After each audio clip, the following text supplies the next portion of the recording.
A New Year's Truth. A fanfiction based on the Miraculous Ladybug series. Adrien. Adrien, are you even listening? Huh? Oh, yeah, sorry. You were saying... I was asking if you'd want to get some fencing practice in tomorrow, among other things, which you clearly weren't paying attention to. Had he been zoning out again? This was the third time in the last hour, and he could hear the hint of irritation in Kagami's monotonous voice despite the calm expression on her face. Maybe coming to Alia's New Year's Eve party was a mistake. Sorry, Kagami. I just think I'm not in it today, Adrien said, a sigh escaping through his words. She was clearly not okay with it, but of course, she was doing her best not to show it, as usual. Adrien liked Kagami for that. She tried to understand other people. But right now, he was not in the state of mind to contribute to the conversation. I think I need some air. I'll be right back. He forced himself up, trying to wear the most convincing smile he could. But yes, let's meet up for practice tomorrow. And with that, he walked away. It was his classmates and some others. Not too many people, but Adrien began to feel suffocated. It was a breath of fresh air to exit the room. What was that, kid? Plag chimed once Adrien had closed the front door. I don't know, Plag. He couldn't keep his sense of defeat in. I just don't know why I feel so uneasy. I just can't pay attention to anything. I feel like I'm making some kind of mistake. Yeah, I can tell that you've definitely been making a lot of mistakes. Like last week, you bought Brie instead of Camembert. How even? Quit fooling around, Plag. You know that's not what I mean. Sure, always pick on the little guy. This kind of ridiculous banter with Plag usually helped, but now he somehow felt worse. His chest grew heavier and heavier with every passing minute. What was going on? Adrien ran into the bushes, past the cleared-up pathway leading to the house. He needed some fresh air, high up in the sky. Plag, claws out! The suit immediately enveloped him, giving him the warmth that his outfit couldn't even dream of. And just like that, he was off. All right, you can do this, Adrien. He didn't know if the time alone had helped in any way, but he had to go back. Kagami might be worried. But just as Chat Noir was about to detransform... Marinette? She was at the front porch. What was she doing there? Oh, if he had been any more careless... Well, he chose not to dwell on that. He was lucky to have seen her before he'd made his way around the corner to the front door. He snuck back to the edge and peered over at her.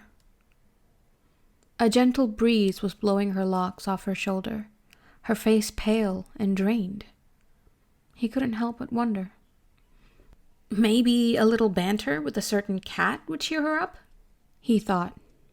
But as he was about to make his way to her, the front door creaked open, a familiar head with turquoise streaks and strands peering out in the direction where Marinette stood. As Luka made his way out, so did his guitar. Hey, what you doing out here? Oh, nothing. I just needed some air. Of course, it was more than that, and Chat could feel it. But Luka didn't seem to push on it further. He simply took a seat on the low wall, propping up his right leg to support his guitar. Luka began to pluck at the strings, releasing a soothing melody that eerily sounded fitting for how Marinette seemed to feel right then. Chat noticed that, although Luka's hands were concentrated on the guitar, his eyes weren't. They were searching Marinette as her head rocked from side to the slow tempo, eyes closed. Was this a frequent occurrence? When had she and Luka become so close? Close enough to do this? His heart began to feel unusually heavy as he watched them together. "This is beautiful," Marinette said finally, her eyes fluttering open as she turned her head toward Luka. Her smile was beautiful, carved by a tune that had guided her out of her headspace. It was very impressive how he could do that. I'm glad. That was all he said as he continued. "You really do read minds, don't you?" Marinette said, letting out a giggle that Shat couldn't help but smile listening to. He hadn't heard her genuine laugh in a long time. When was the last time? At the start of high school? That realization did not sit well with him. Considering they had now graduated, Shat realized how long it had been since he had a proper conversation with her. There had never been a proper opportunity to spend time with her, almost like it had been fate keeping them apart. How odd. I think I just read minds in a different way. "Of course, music's the way you tend to speak best. I'm aware." Marinette sat down next to Luka, her legs crossed towards him. "And I'm honestly glad that's the case. It's so much easier when you understand me this way."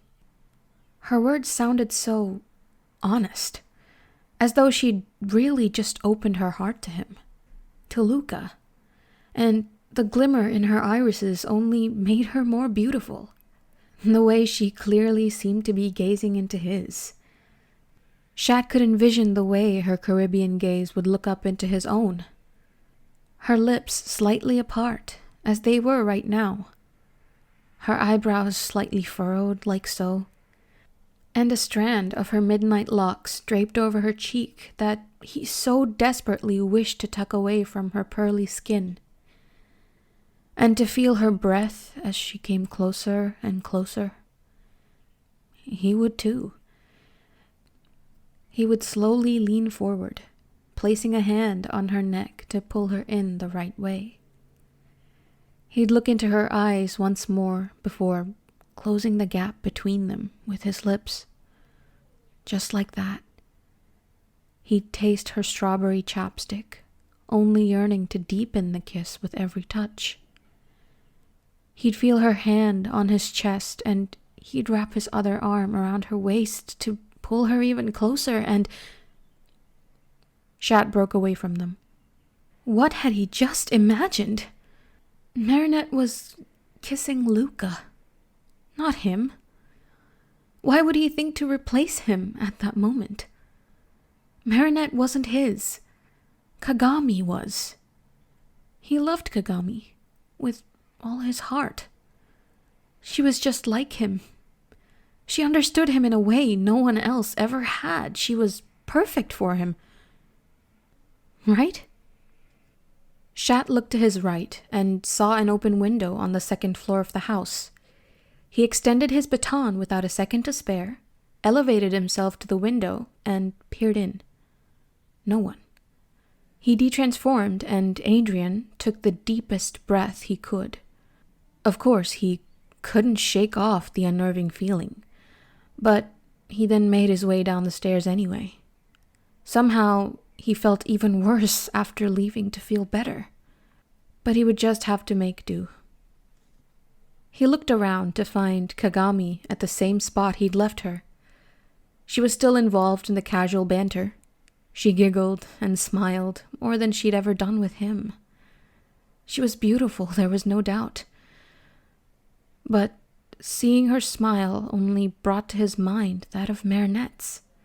Marinette's giggle, Marinette's laugh, Marinette's voice, Marinette's eyes, Marinette's hands, touch, her sometimes snarky remarks, her ever-so-clumsy behaviors.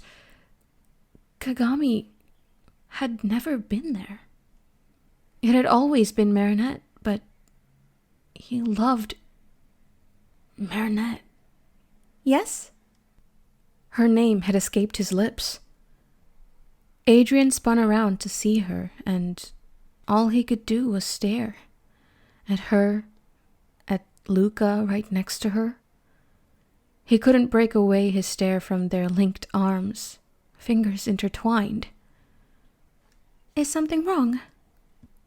Her concerned voice did him no help in keeping himself together. He hated this. He hated how he'd never noticed that it was now too late to do anything. Nothing. I was just wondering where you'd gone, since Alia and Nino are still inside. He said, gesturing to the couple next to the DJ setup. Oh, I was just with Luka on the front porch and... Yeah, I know. He couldn't even bear to let her finish that line. Her face flushed to a deep, rosy shade, painted in perplexity and a hint of discomfort. So he continued. I heard Luka playing his guitar, so I just assumed. Oh, right. She didn't seem convinced, but Adrien was glad she didn't push further. Shall we go? Luka said as he gently tugged at her arm. She happily obliged. All right, I'll talk to you later then? Yeah, later. A part of him just longed to walk up behind them and grab her arm from Luka.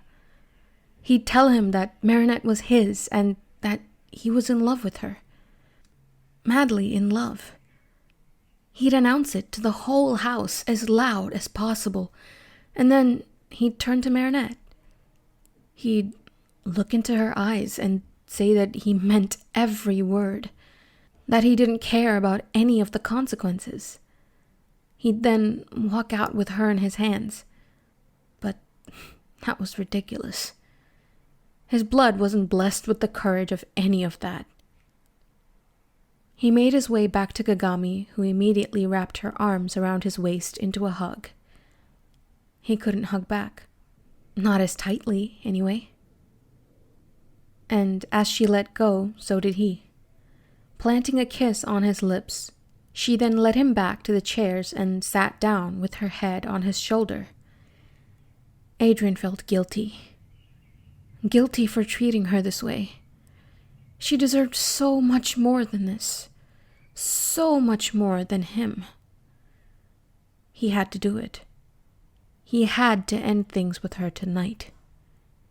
He knew exactly how this was going to go, but it was for the best. And that was reason enough. Thank you guys so much for listening. That was A New Year's Truth, a fanfiction based on the Miraculous Ladybug series.